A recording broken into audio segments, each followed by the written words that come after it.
This book from which I'm reading is the Baptist Encyclopedia. It's by William Cathcart.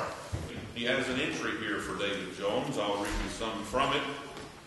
David Jones, chaplain in the Continental Army, was born in White Clay Creek, 100, Newcastle County, Delaware, May 12, 1736. He was of Welsh descent, and this church here had a great influence from the Welsh, as did the entire area. Many of the Welshmen came over from this country because of religious liberty and did found a lot of Baptist churches in the area. We'll see that in some of the churches we'll visit later in the week. David Jones was kin to Abel Morgan, who was a prominent Baptist preacher as well, and an early mover in the Baptist in New Jersey. Jones was ordained December 12, 1766 as pastor of the Freehold Baptist Church, Monmouth County, New Jersey.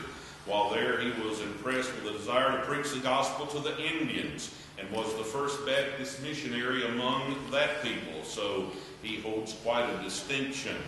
It goes on to say that he kept a journal recording his visits among the Indians and how God moved there, but he did return to this area, the New Jersey area, and he would preach for many more years. In April 1775, he became pastor of the Great Valley Church, Chester County, Pennsylvania. That's where you are. In that year, the Continental Congress recommended a day of fasting and prayer, and he preached a sermon before Colonel Dewey's regiment entitled "A Defensive War in a Just Cause, Sinless." And I have a copy of that sermon here. It was printed and extensively circulated. He took high ground, even at that early day, in favor of independence. In 1776, he was appointed a chaplain in Colonel St. Clair's regiment and was at Ticonderoga, where just before battle he delivered a patriotic address which roused the courage of the soldiers to a high degree. And can you imagine these flaming Baptist preachers as they exhorted those soldiers in this just cause to defend their country? And of course, he also was a chaplain in the War of 1812 as well.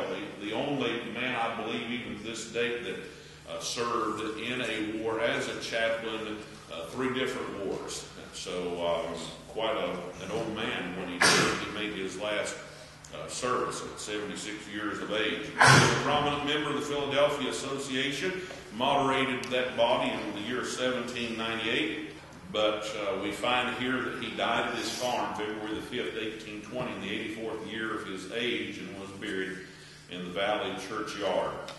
We find here that the following notice of Mr. Jones appeared in Polson's Daily Advertiser, in sketching the character of this venerable servant of the cross. Truth requires us to say that he was an eminent man. Throughout the whole of his protracted and eventful life, Mr. Jones was peculiarly distinguished for the warmth of his friendship, the firmness of his patriotism, the sincerity and ardor of his piety, and the faithfulness of his ministry. In the Army of the Revolution, he was a distinguished chaplain and was engaged in the same arduous duties during the last war. As a scholar, he was active, possessing a mind of superior texture. He embellished it with the beauties of classical literature and the riches of general science. The fellowship of Brown University in the year 1774, as a testimony of respect for his learning and talents, conferred upon him the degree of Master of Arts. And he was an author as well. It lists some of the books that he had opportunity to pen. It says all his children left issue, and then the closing remarks: in danger he knew no fear. In fervent patriotism he had no superiors and few equals.